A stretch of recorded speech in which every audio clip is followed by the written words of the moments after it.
হজরত ইউনুস আলাইহিসসালামের কাহিনী only on stories of Islam Bangla. Yunus মুক্তি পেলেন। আল্লাহ বলেন, অতঃপর যদি সে আল্লাহর গুণগানকারীদের অন্তর্ভুক্ত না হতো তাহলে সে কিয়ামত দিবস পর্যন্ত মাছের পেটেই থাকত। অতঃপর আমরা তাকে একটি বিজন প্রান্তরে নিক্ষেপ করলাম। তখন সে রুগ্ন ছিল। আমরা তার উপরে একটি লতা বিশিষ্ট বৃক্ষ উদ্গত করলাম এবং তাকে লক্ষ বা ততোধিক লোকের দিকে প্রেরণ করলাম। তারা ঈমান আনল। ফলে আমরা তাদেরকে নির্ধারিত সময় পর্যন্ত জীবন উপভোগ করার সুযোগ দিলাম। সাফফাত আয়াত ১৪৩ থেকে ৪৮। আলোচ্য আয়াতে কিয়ামত দিবস পর্যন্ত সে মাছের পেটেই থাকত। এর অর্থ সে আর জীবিত বেরিয়ে আসতে পারত না, বরং মাছের পেটেই তার কবর হতো এবং সেখান থেকেই কিয়ামতের দিন তার পুনরুত্থান হতো। অন্যত্র আল্লাহ তার শেষ নবীকে উদ্দেশ্য করে বলেন, তুমি তোমার পালনকর্তার আদেশের অপেক্ষায় ধৈর্য ধারণ করো এবং মাছওয়ালা অর্থাৎ ইউনুসের মতো হইও না, যখন সে দুঃখাকুল মনে প্রার্থনা করেছিল। যদি তার পালনকর্তার অনুগ্রহ তাকে সামাল না দিত তাহলে সে নিন্দিত অবস্থায় জনশূন্য প্রান্তরে পড়ে থাকত। অতঃপর তার পালনকর্তা তাকে মনোনীত করলেন এবং তাকে সৎ কর্মশীলদের অন্তর্ভুক্ত করে দিলেন। সূরা কলম আয়াত ৪৮ থেকে ৫০। যদি আল্লাহর অনুগ্রহ তাকে সামাল না দিত তাহলে সে নিন্দিত অবস্থায় জনশূন্য প্রান্তরে পড়ে থাকত। এর অর্থ আল্লাহ যদি তাকে তওবা করার তৌফিক না দিতেন এবং তার দোয়া কবুল না করতেন তাহলে তাকে জীবিত অবস্থায় নদী তীরে মাটির উপরে ফেলতেন না, যেখানে গাছের পাতা খেয়ে তিনি পুষ্টি ও শক্তি লাভ করেন, বরং তাকে মৃত অবস্থায় নদীর কোনো বালুচরে ফেলে রাখা হতো, যা তার জন্য লজ্জাস্কর হতো। অতঃপর তার পালনকর্তা তাকে মনোনীত করলেন। অর্থ এটা নয় যে ইতিপূর্বে আল্লাহ ইউনুসকে মনোনীত করেননি, বরং এটা হলো বর্ণনার আকপিচ মাত্র। কোরআনের বহু স্থানে এরূপ রয়েছে। এখানে এর ব্যাখ্যা এই যে ইউনুস মাছের পেটে গিয়ে ক্ষমা প্রার্থনা করায় আল্লাহ তাকে পুনরায় কাছে টানলেন ও সৎকর্মশীলদের অন্তর্ভুক্ত করলেন। অন্যত্র ইউনুসের ক্ষুব্ধ হয়ে নিজ জনপদ ছেড়ে চলে আসা, মাছের পেটে বন্দী হওয়া এবং ওই অবস্থায় আল্লাহর নিকটে ক্ষমা প্রার্থনা করা সম্পর্কে আল্লাহ বলেন, এবং মাছওয়ালা ইউনুস এর কথা স্মরণ করো, যখন সে আল্লাহর অবাধ্যতার কারণে লোকদের উপর ক্ষুব্ধ হয়ে গিয়েছিল এবং বিশ্বাসী ছিল যে আমরা তার উপরে কোনরূপ কষ্টদানের সিদ্ধান্ত নেব না। অতঃপর সে মাছের পেটে ঘন অন্ধকারের মধ্যে আহ্বান করল, হে আল্লাহ, তুমি ব্যতীত কোনো উপাস্য নেই, তুমি পবিত্র, আমি সীমালঙ্ঘনকারীদের অন্তর্ভুক্ত। অতঃপর আমরা তার আহ্বানে সাড়া দিলাম এবং তাকে দুশ্চিন্তা হতে মুক্ত করলাম। আর এভাবেই আমরা বিশ্বাসীদের মুক্তি দিয়ে থাকি। ইউনুস আলাইহিসসালামের উক্ত দোয়ায়ে ইউনুস নামে পরিচিত। রাসূলুল্লাহ সাল্লাল্লাহু আলাইহি ওয়াসাল্লাম বলেন, বিপদগ্রস্ত কোনো মুসলমান যদি নেক মকসুদ হাসিলের নিমিত্তে উক্ত দোয়া পাঠ করে তবে আল্লাহ তা কবুল করেন। রাসূলুল্লাহ সাল্লাল্লাহু আলাইহি ওয়াসাল্লাম বলেন, তোমরা আল্লাহর নবীগণের মধ্যে মর্যাদার তারতম্য করো না, আর কোনো বান্দার জন্য এটা বলা উচিত নয় যে আমি ইউনুস বিন মাত্তার চাইতে উত্তম। কুরতুবী এর ব্যাখ্যায় বলেন, আল্লাহর রাসূল সাল্লাল্লাহু আলাইহি ওয়াসাল্লাম এটা এজন্য বলেছেন যে তিনি যেমন মিরাজে সিদরাতুল মুনতাহায় আল্লাহর নিকটবর্তী হয়েছিলেন, নদীর অন্ধকার গর্ভে মাছের পেটের মধ্যে তেমনি আল্লাহ ইউনুসের নিকটবর্তী হয়েছিলেন। বস্তুত এটা ছিল রাসূলের নিরহংকার স্বভাব ও বিনয়ের বহিঃপ্রকাশ মাত্র। উপরোক্ত আয়াতসমূহে প্রতীয়মান হয় যে ইউনুস আলাইহিসসালাম মাছের পেটে থাকার পরে আল্লাহর হুকুমে নদী তীরে নিক্ষিপ্ত হন। মাছের পেটে থাকার ফলে স্বাভাবিকভাবেই তিনি রুগ্ন ছিলেন। ওই অবস্থায় সেখানে উদ্গত লাউ জাতীয় গাছের পাতা তিনি খেয়েছিলেন, যা পুষ্টি সমৃদ্ধ ছিল। অতঃপর সুস্থ হয়ে তিনি আল্লাহর হুকুমে নিজ কৌমের নিকটে চলে যান, যাদের সংখ্যা 1,00,000 বা তার বেশি ছিল। তারা তার উপরে ঈমান আনল। ফলে পুনরায় শিরকি কর্মকাণ্ডে লিপ্ত না হওয়া পর্যন্ত আল্লাহ তাদেরকে অনুগ্রহ করলেন এবং দুনিয়া ভোগ করার সুযোগ দেন। শিক্ষণীয় বিষয়সমূহ: 1. বিভ্রান্ত কৌমের দুর্ব্যবহারে অতিষ্ঠ হয়ে তাদেরকে ছেড়ে চলে যাওয়া কোনো সমাজ সংস্কারকের উচিত নয়। 2. আল্লাহ তার নেক বান্দার উপর শাস্তি আরোপ করবেন না। যে কোনো সংকটে এরূপ দৃঢ় বিশ্বাস রাখতে হবে। 3. আল্লাহর পরীক্ষা কিরূপ হবে তা পরীক্ষা আগমনের 1 সেকেন্ড পূর্বেও জানা যাবে না। 4. কঠিনতম কষ্টের মুহূর্তে কেবলমাত্র আল্লাহর কাছেই সাহায্য চাইতে হবে। 5. খালেস তওবা ও আকুল প্রার্থনার ফলে অনেক সময় আল্লাহ গজব উঠিয়ে নিয়ে থাকেন, যেমন ইউনুসের কওমের উপর থেকে আল্লাহ গজব ফিরিয়ে নিয়েছিলেন। 6. আল্লাহ ইচ্ছা করলে যে কোনো পরিবেশে ঈমানদারগণকে রক্ষা করে থাকেন। 7. পশুপক্ষী, বৃক্ষলতা ও জলচর প্রাণী সবাই আল্লাহর হুকুমে ঈমানদার ব্যক্তির সেবায় নিয়োজিত হয়, যেমন মাছ ও লতা জাতীয় গাছ ইউনুসের সেবায় নিযুক্ত হয়েছিল। 8. বাহ্য দৃষ্টিতে কোনো বস্তু খারাপ মনে হলেও নেককার ব্যক্তির জন্য আল্লাহ উত্তম ফায়সালা করে থাকেন, যেমন লটারিতে নদীতে নিক্ষেপের সিদ্ধান্ত নিজের জন্য অতীব খারাপ মনে হলেও আল্লাহ ইউনুসের জন্য উত্তম ফায়সালা দান করেন ও তাকে মুক্ত করেন। 9. আল্লাহর প্রতি আনুগত্য ব্যতীত দোয়া কবুল হয় না। যেমন গভীর সংকটে নিপতিত হবার আগে ও পরে ইউনুস আল্লাহর প্রতি আনুগত্যশীল ছিলেন, ফলে আল্লাহ তার দোয়া কবুল করেন। 10. আল্লাহর প্রতিটি কর্ম তার নেককার বান্দার জন্য কল্যাণকর হয়ে থাকে, যা বান্দা সঙ্গে সঙ্গে বুঝতে না পারলেও পরে বুঝতে পারে। যেমন ইউনুস পরে বুঝতে পেরে আল্লাহর অধিক অনুগত হন এবং এজন্য তিনি আল্লাহর প্রতি অধিক প্রত্যাবর্তনশীল বলে আল্লাহর প্রশংসা পান। বিসমিল্লাহির রহমানির রহিম। হযরত দাউদ আলাইহিসসালামের কাহিনী। Only on stories of Islam Bangla. কাহিনী শুরু করার আগে আপনাদেরকে একটি রিকোয়েস্ট, প্লিজ আমাদের চ্যানেলটিকে সাবস্ক্রাইব করে দিবেন নতুন নতুন স্টোরি শোনার জন্য। হযরত দাউদ আলাইহিসসালাম।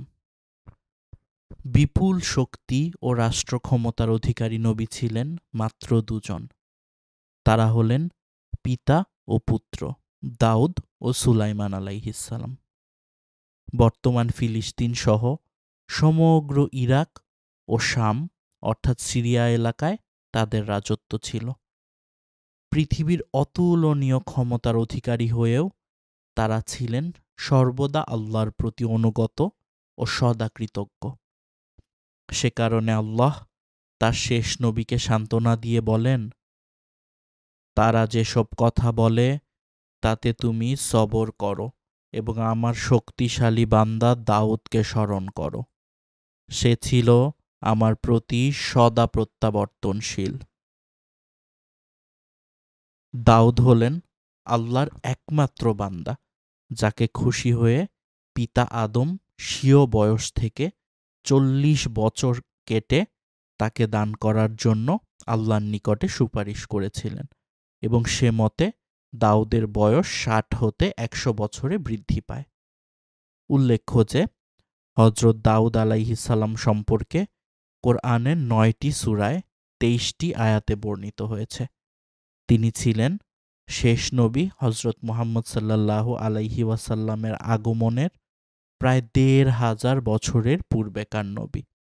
দাউদ কেবল রাষ্ট্রক্ষমতা হাতে পেয়েই শক্তিশালী হননি, বরং তিনি জন্মগতভাবেই ছিলেন দৈহিকভাবে শক্তিশালী এবং একই সাথে ঈমানী শক্তিতে বলীয়ান।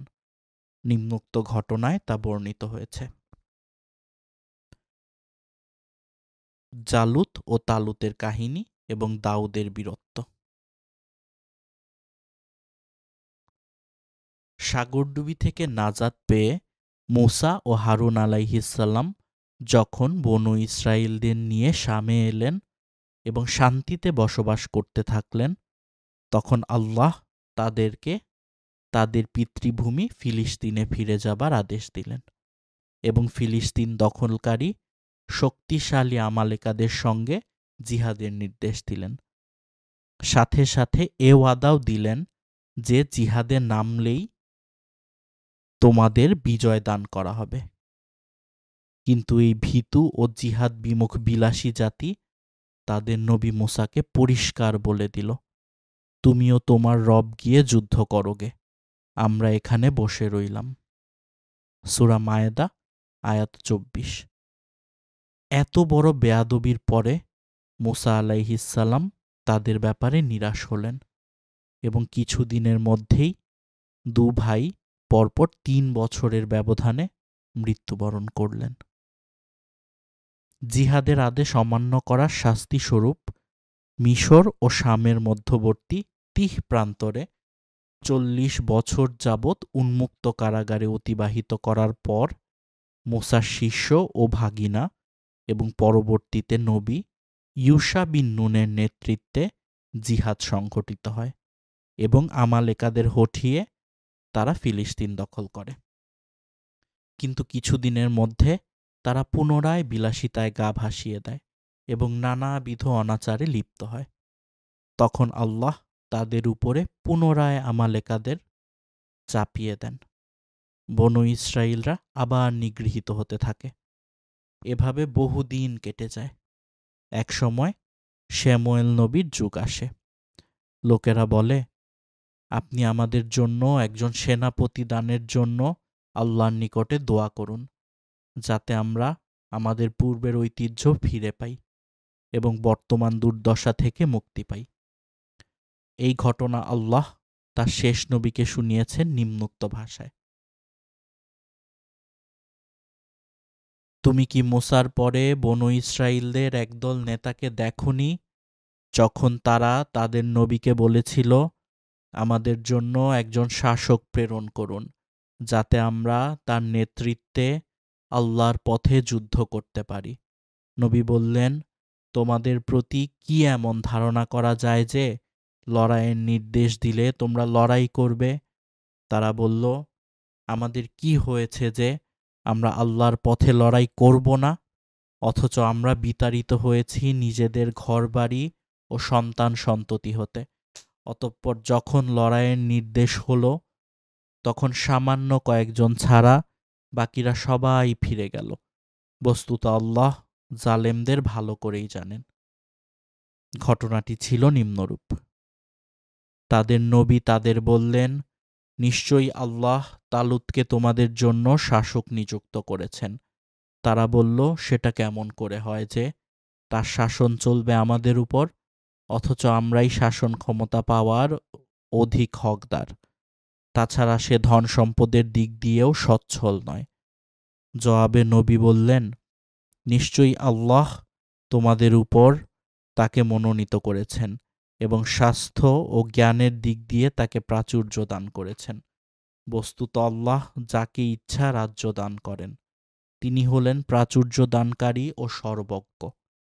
নবী তাদেরকে বললেন, তালুতের নেতৃত্বের নিদর্শন এই যে তোমাদের কাছে তোমাদের কাঙ্ক্ষিত সিন্ধুকটি আসবে তোমাদের প্রভুর পক্ষ হতে, তোমাদের হৃদয়ের প্রশান্তি রূপে, আর তাতে থাকবে মূসা, হারুন ও তাদের পরিবারবর্গের ব্যবহৃত কিছু পরিত্যক্ত সামগ্রী।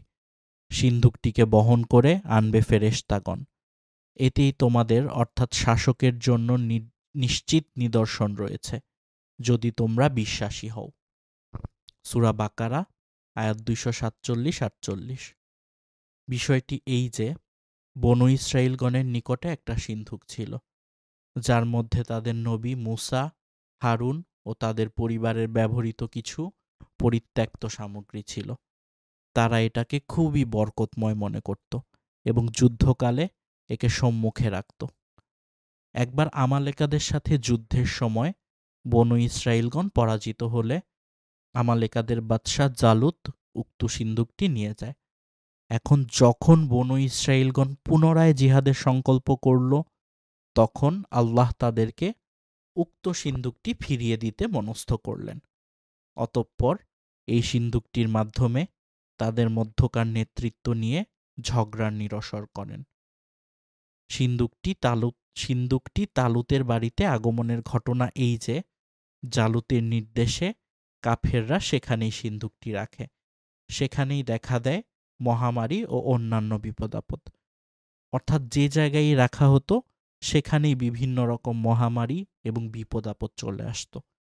এমনইভাবে তাদের 5টি শহর ধ্বংস হয়ে যায়। অবশেষে অতিষ্ঠ হয়ে তারা একে তার প্রকৃত মালিকের কাছে পাঠিয়ে দেবার সিদ্ধান্ত নিল এবং গরুর গাড়িতে উঠিয়ে হাঁকিয়ে দিল। তখন ফেরেশতাগণ আল্লাহর নির্দেশ মতে গরুর গাড়িটিকে তাড়িয়ে এনে তালুতের ঘরের সম্মুখে রেখে দিল। বনু ইসরাইলগণ এই দৃশ্য দেখে সবাই এক বাক্যে তালুতের নেতৃত্বের প্রতি আনুগত্য প্রকাশ করল এবং আনুগত্য প্রদর্শন করল। অতঃপর তালুত আমালেকাদের বিরুদ্ধে যুদ্ধ পরিচালনার প্রস্তুতি শুরু করলেন। সকল প্রস্তুতি সম্পন্ন হলে তিনি কথিত মতে 80,000 সৈন্যদল নিয়ে রওয়ানা হন। ইবনু কাসির এই সংখ্যায় সন্দেহ পোষণ করে বলেন, ক্ষুদ্রায়তন ফিলিস্তিন ভূমিতে এই বিশাল সেনাদলের সংকলন হওয়াটা অসম্ভব ব্যাপার। অল্পবয়স্ক তরুণ দাউদ ছিলেন উক্ত সেনাদলের সদস্য। পথিমধ্যে সেনাপতি তালুত তাদের পরীক্ষা করতে চাইলেন। সম্মুখেই ছিল একটি নদী। মৌসুম ছিল প্রচণ্ড গরমের। পিপাসায় ছিল সবাই কাতর। এ বিষয়টি কোরআন বর্ণনা করেছে নিম্নরূপে। অতঃপর তালুত যখন সৈন্যদল নিয়ে বের হল, তখন সে বলল, নিশ্চয়ই আল্লাহ তোমাদেরকে পরীক্ষা করবেন একটি নদীর মাধ্যমে। যে ব্যক্তি সেই নদী হতে পান করবে সে ব্যক্তি আমার দলভুক্ত নয়, আর যে ব্যক্তি স্বাদ গ্রহণ করবে না সেই আমার দলভুক্ত হবে, তবে হাতের এক আজলা মাত্র। অতঃপর সবাই সে পানি থেকে পান করল, সামান্য কয়েকজন ব্যতীত, কারণ সে বলেছিল, নিশ্চয়ই আল্লাহ তোমাদেরকে পরীক্ষা করবেন একটি নদীর মাধ্যমে।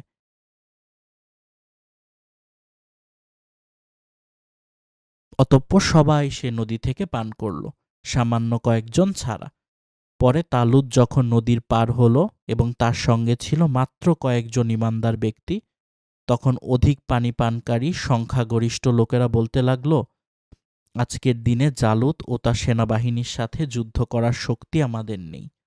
পক্ষান্তরে যাদের বিশ্বাস ছিল যে আল্লাহর সম্মুখে তাদের একদিন উপস্থিত হতেই হবে, তারা বলল, কত ছোট ছোট দল বিজয়ী হয়েছে বড় বড় দলের বিরুদ্ধে, এবং একমাত্র আল্লাহর হুকুমে। নিশ্চয়ই ধৈর্যশীলদের সাথে আল্লাহ থাকেন। বস্তুত নদী পার হওয়ার এই অল্প সংখ্যক ঈমানদারগণের সংখ্যা ছিল মাত্র 313 জন, যা শেষ নবীর সাথে কাফেরদের বদর যুদ্ধকালে যুদ্ধরত সাহাবীদের সংখ্যার সাথে মিলে যায়।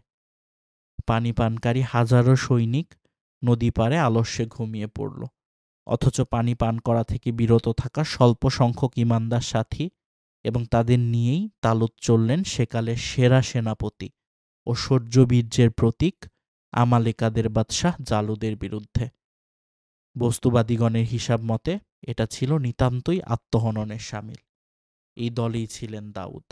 আল্লাহ বলেন, আর যখন তারা জালুত ও তার সেনাবাহিনীর সম্মুখীন হল, তখন তারা বলল, হে আমার পালনকর্তা, আমাদের ধৈর্য দান করো, ও আমাদেরকে দৃঢ়পদ রাখো। আমাদেরকে তুমি কাফের সম্প্রদায়ের বিরুদ্ধে সাহায্য করো। সূরা বাকারা আয়াত 250। জালুত বিরাট সাজসজ্জা করে হাতিতে সওয়ার হয়ে সামনে এসে আস্ফালন করতে লাগল এবং সে যুগের যুদ্ধরীতি অনুযায়ী প্রতিপক্ষের সেরা যোদ্ধাকে আহ্বান করতে লাগল। অল্পবয়স্ক বালক দাউদ নিজেকে সেনাপতি তালুতের সামনে পেশ করলেন। তালুত তাকে পাঠাতে রাজি হলেন না, কিন্তু দাউদ নাছোড়বান্দা। অবশেষে তালুত তাকে নিজের তরবারি দিয়ে উৎসাহিত করলেন এবং আল্লাহর নামে জালুতের মোকাবিলায় প্রেরণ করলেন। বর্ণিত আছে যে তিনি এ ঘোষণা আগেই দিয়েছিলেন, যে ব্যক্তি জালুতকে বধ করে ফিলিস্তিন পুনরুদ্ধার করতে পারবে তাকে রাজ্য পরিচালনায় শরিক করা হবে। অস্ত্রে শস্ত্রে সজ্জিত জালুতকে মারা খুবই কঠিন ছিল, কেননা তার সারা দেহ ছিল লৌহ বর্মে আচ্ছাদিত। তাই তরবারি বা বল্লম দিয়ে তাকে মারা অসম্ভব ছিল। আল্লাহর ইচ্ছায় দাউদ ছিলেন পাথর মারায় ওস্তাদ। সমবয়সীদের সাথে তিনি মাঠে গিয়ে নিশানা বরাবর পাথর মারায় দক্ষতা অর্জন করেছিলেন। দাউদ পকেট থেকে পাথর খণ্ড বের করে হাতির পিঠে বসা জালুতের চক্ষু বরাবর নিশানা করে এমন জোরে মারলেন যে তাতেই জালুতের চোখ শুদ্ধ মাথা ফেটে মগজ বেরিয়ে চলে গেল। এভাবে জালুত মাটিতে লুটিয়ে পড়লে তার সৈন্যরা পালিয়ে গেল। যুদ্ধে তালুত বিজয় লাভ করলেন। যেমন আল্লাহ বলেন, অতঃপর তারা আল্লাহর হুকুমে তাদেরকে পরাজিত করল এবং দাউদ জালুতকে হত্যা করল। আর আল্লাহ দাউদকে দান করলেন রাজ্য এবং দূরদর্শিতা, এবং তাকে শিক্ষা দান করলেন যা তিনি চাইলেন। বস্তুত আল্লাহ যদি এভাবে একজনকে অপরজনের দ্বারা প্রতিহত না করতেন তাহলে পৃথিবী ধ্বংস হয়ে যেত, কিন্তু আল্লাহ বিশ্বাসীদের প্রতি একান্তই দয়াশীল। সূরা বাকারা আয়াত 251।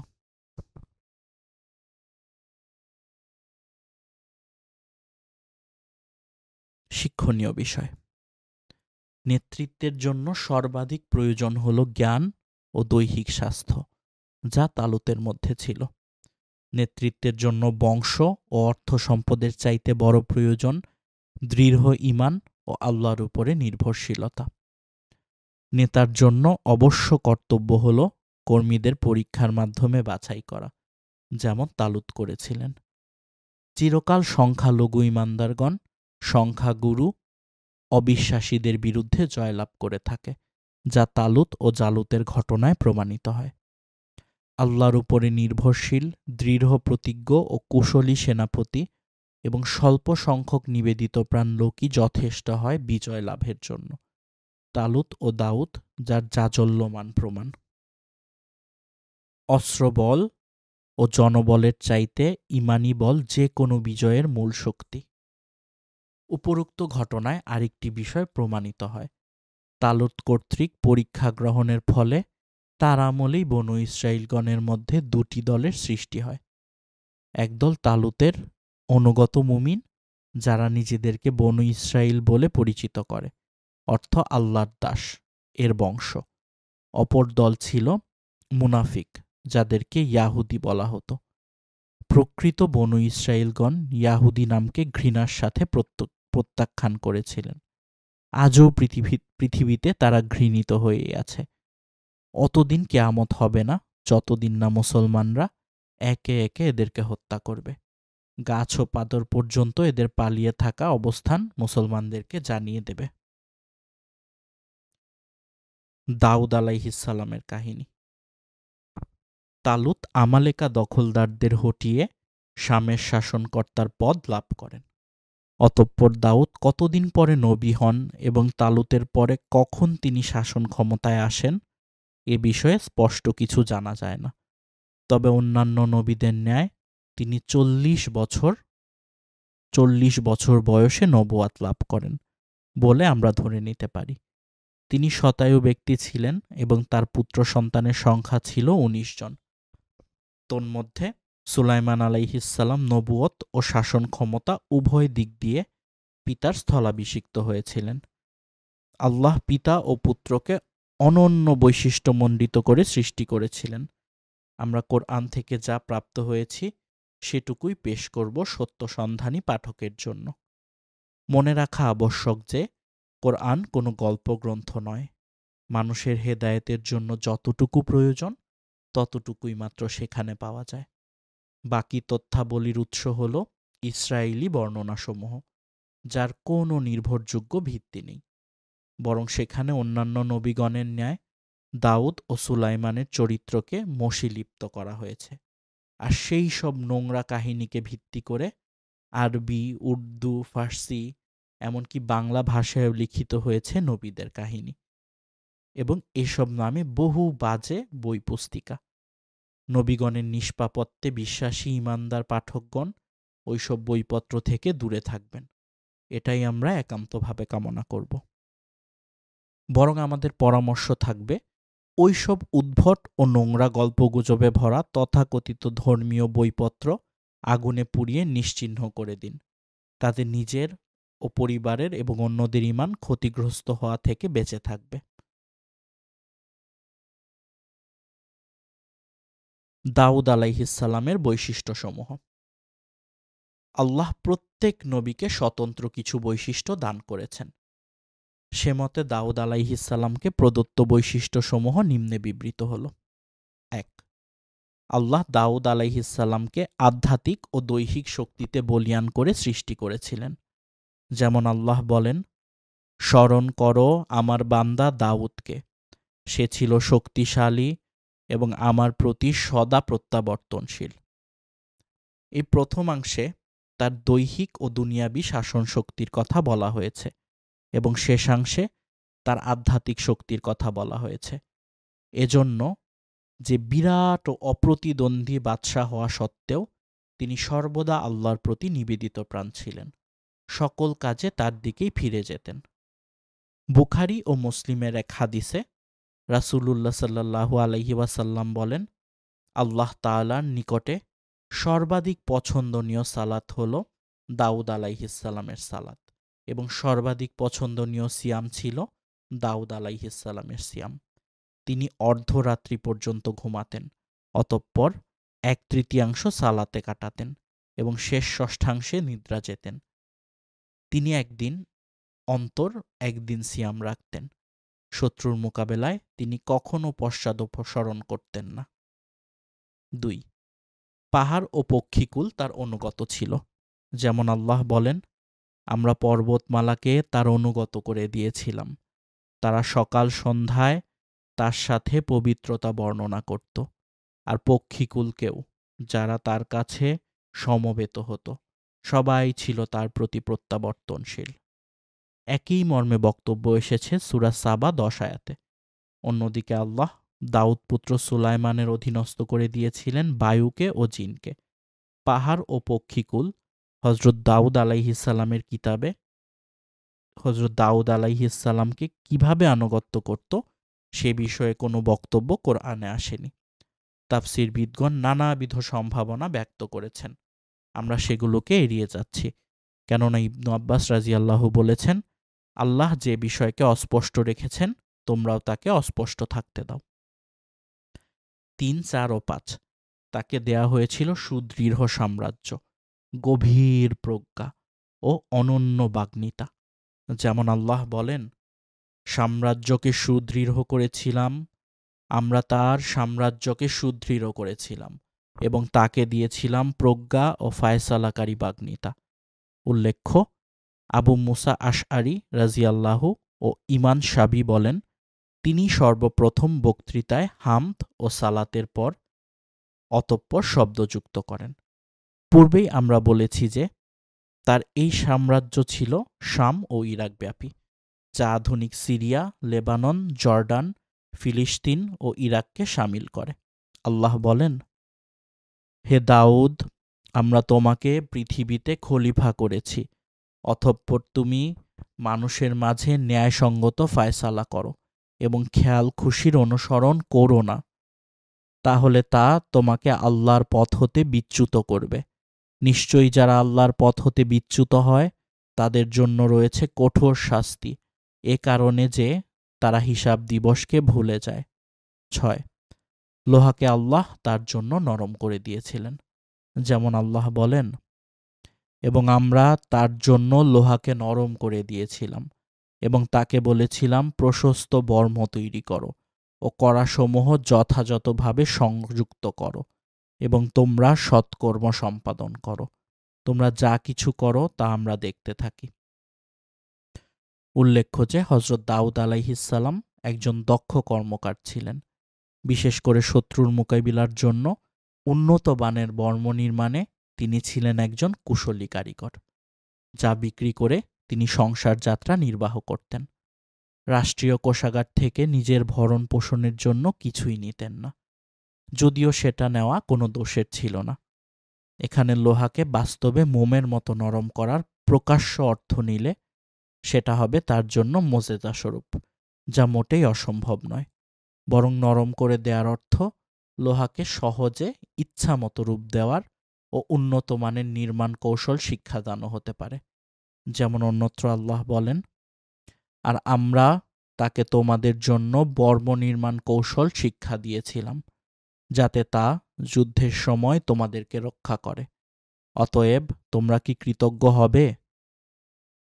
ইতিহাস থেকে জানা যায় যে ভারতবর্ষের বাদশাহ আওরঙ্গজেব নিজ হাতে টুপি সেলাই করে তা বাজারে বিক্রি করে জীবিকা নির্বাহ করতেন।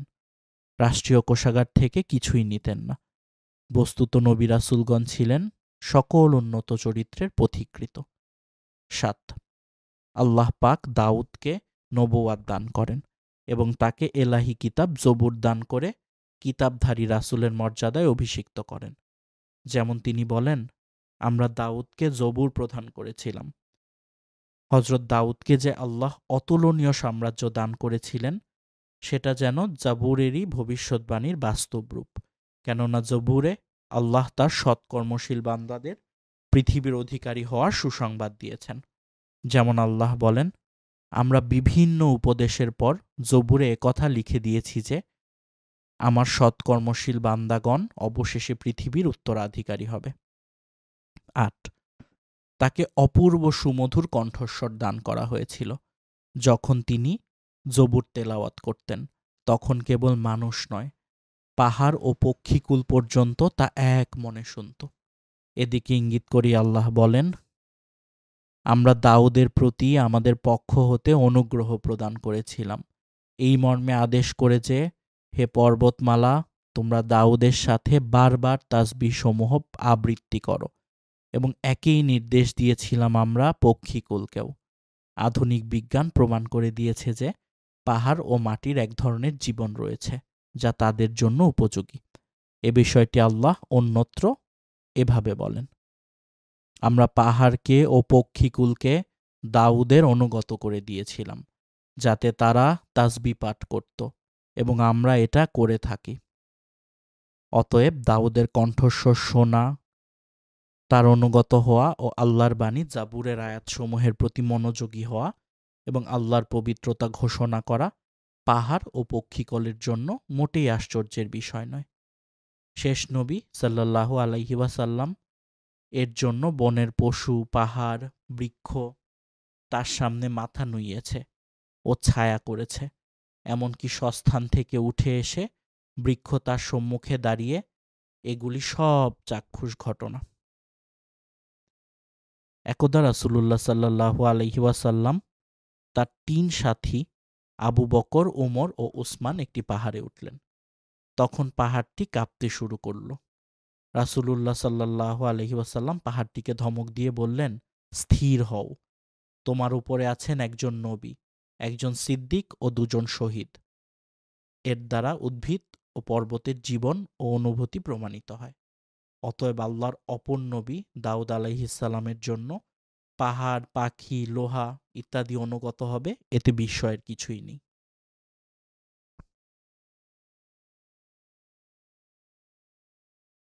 দাউদ আলাইহিস সালামের জীবনের স্মরণীয় ঘটনাবলী। 1. ছাগপাল ও শস্য ক্ষেতের মালিকের বিচার। ইমাম বাগাভী হজরত আবদুল্লাহ ইবনে আব্বাস, কাতাদা ও জুহরি থেকে বর্ণনা করেন যে একদা দুজন লোক হজরত দাউদের নিকটে একটি বিষয়ে মীমাংসা করতে আসে। তাদের একজন ছিল ছাগপালের মালিক এবং অন্যজন ছিল শস্য ক্ষেতের মালিক। শস্য ক্ষেতের মালিক ছাগপালের মালিকর নিকট দাবি পেশ করল যে তার ছাগপাল রাত্রিকালে আমার শস্য ক্ষেত্রে চড়াও হয়ে সম্পূর্ণ ফসল বিনষ্ট করে দিয়েছে, আমি এর প্রতিকার চাই। সম্ভবত শস্যের মূল্য ও ছাগলের মূল্যের হিসাব সমান বিবেচনা করে হজরত দাউদ আলাইহিসসালাম শস্য ক্ষেতের মালিককে তার বিনষ্ট ফসলের বিনিময়ে মূল্য হিসেবে পুরো ছাগপাল শস্যক্ষেত্রের মালিককে দিয়ে দিতে বললেন। বাদী ও বিবাদী উভয়ে বাদশাহ দাউদের আদালত থেকে বেরিয়ে আসার সময় দরজার মুখে পুত্র সুলাইমানের সাথে দেখা হয়। তিনি মোকদ্দমার রায় সম্পর্কে জিজ্ঞেস করলে তারা সব খুলে বলল। তিনি পিতা দাউদের কাছে গিয়ে বললেন, আমি রায় দিলে তা ভিন্ন রূপ হতো এবং উভয়ের জন্য কল্যাণকর হতো। অতঃপর পিতার নির্দেশে তিনি বললেন, ছাগপাল শস্যক্ষেতের মালিককে সাময়িকভাবে দিয়ে দেওয়া হোক, সে এগুলোর দুধ, পশম ইত্যাদি দ্বারা উপকার লাভ করুক। পক্ষান্তরে শস্যক্ষেত্রটি ছাগপালের মালিককে অর্পণ করা হোক, সে তাতে শস্য উৎপাদন করুক। অতঃপর শস্যক্ষেত্র যখন ছাগপালে বিনষ্ট করার পূর্বের অবস্থায় পৌঁছে যাবে তখন তা ক্ষেতের মালিককে ফিরিয়ে দেওয়া হবে এবং ছাগপাল তার মালিককে ফেরত দেওয়া হবে। হজরত দাউদ আলাইহিসসালাম রায়টি অধিক উত্তম গণ্য করে সেটাই কার্যকর করার নির্দেশ দেন। বস্তুত উভয়ের রায় সঠিক ও সুধারণা প্রসূত ছিল, কিন্তু অধিক উত্তম বিবেচনায় হজরত দাউদ স্বীয় পুত্রের দেয়া পরামর্শকেই কার্যকর করার নির্দেশ দেন। এর দ্বারা প্রমাণিত হয় যে বিচারক উত্তম মনে করলে তার পূর্বের রায় বাতিল করে নতুন রায় প্রদান করতে পারেন।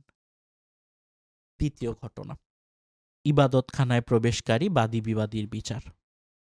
হজরত দাউদ আলাইহিসসালাম যে কোনো ঘটনায় যদি বুঝতেন এটি আল্লাহর তরফ থেকে পরীক্ষা, তাহলে তিনি সাথে সাথে আল্লাহর দিকে রুজু হতেন ও ক্ষমা প্রার্থনায় রত হতেন। এরই একটি উদাহরণ হচ্ছে এই ঘটনাটি। আপনার কাছে কি সেই বাদী বিবাদীর খবর পৌঁছেছে যখন তারা পাঁচিল টপকিয়ে দাউদের ইবাদতখানায় ঢুকে পড়েছিল? যখন তারা দাউদের অনুপ্রবেশ করল এবং দাউদ তাদের থেকে ভীত হয়ে পড়ল, তখন তারা বলল, আপনি ভয় পাবেন না, আমরা দুজন বিবাদমান পক্ষ, আমরা একে অপরের প্রতি বাড়াবাড়ি করেছি, অতএব আমাদের মধ্যে ন্যায় বিচার করুন, অবিচার করবেন না, আমাদের সরল পথ প্রদর্শন করুন। বিষয়টি এই যে সে আমার ভাই, সে ৯৯টি দুম্বার মালিক, আর আমি একটি মাত্র মাদি দুম্বার মালিক। এরপরও সে বলে যে এটি আমাকে দিয়ে দাও। সে আমার উপরে কঠোর ভাষা প্রয়োগ করে। দাউদ বলল, সে তোমার দুম্বাটিকে নিজের দুম্বাগুলির সাথে যুক্ত করার দাবি করে তোমার প্রতি অবিচার করেছে। শরীকদের অনেকে একে অপরের প্রতি বাড়াবাড়ি করে থাকে, কেবল তারা ব্যতীত যারা ঈমান আনে ও সৎকর্ম করে। অবশ্য এরূপ লোকের সংখ্যা কম। অত্র ঘটনায় দাউদ ধারণা করল যে আমরা তাকে পরীক্ষা করছি, অর্থাৎ আল্লাহ বলেন কোরআনের আয়াতে। অতঃপর সে তার পালনকর্তার নিকটে ক্ষমা প্রার্থনা করল এবং সিজদায় লুটিয়ে পড়ল ও আমার দিকে প্রণত হল। অতঃপর আমরা তাকে ক্ষমা করে দিলাম। নিশ্চয়ই তার জন্য আমাদের নিকটে রয়েছে নৈকট্য ও সুন্দর প্রত্যাবর্তন স্থল। উপরের এই ৫টি আয়াতে বা অন্য কোথাও এরূপ কোনো ব্যাখ্যা দেয়া হয়নি যে কি পরীক্ষা ছিল সেটি। দাউদ আলাইহিসসালাম কি ভুল করেছিলেন যে কারণে তিনি ক্ষমা প্রার্থনা করেছিলেন এবং যা আল্লাহ তাকে ক্ষমা করে দিয়েছিলেন। ফলে সেই প্রাচীন যুগের কোনো ঘটনার ব্যাখ্যা নবী ব্যতীত অন্য কারো পক্ষে এ যুগে দেওয়া সম্ভব নয়। তাই ধারণা ও কল্পনার মাধ্যমে যেটাই বলা হবে তাতে ভ্রান্তির আশঙ্কা থেকে যাবে। কিন্তু পথভ্রষ্ট ইহুদি পণ্ডিতেরা তাদের স্বগোত্রীয় এই মর্যাদাবান নবীর উক্ত ঘটনাকে এমন নোংরাভাবে পেশ করেছে যা কল্পনা করতেও গা শিউরে ওঠে। বলা হয়েছে দাউদ আলাইহিসসালামের নাকি ৯৯ জন স্ত্রী ছিল। এ সত্ত্বেও তিনি তার এক সৈন্যের স্ত্রীকে জোরপূর্বক অপহরণ করেন। অতঃপর উক্ত সৈনিককে হত্যা করে তার স্ত্রীকে বিয়ে করেন। এ ঘটনা নিন্দা জানিয়ে আল্লাহ দুজন ফেরেশতাকে বাদী ও বিবাদীর বেশে পাঠিয়ে তাকে শিক্ষা দেন। নাউজুবিল্লাহ। ঘটনা ৩, শনিবার ওয়ালাদের পরিণতি।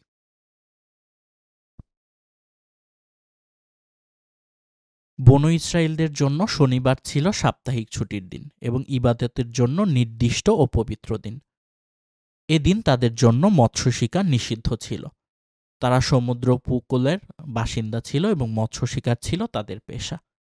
ফলে দাউদ আলাইহিসসালামের নিষেধাজ্ঞা অমান্য করে তারা মাছ ধরতে গেল।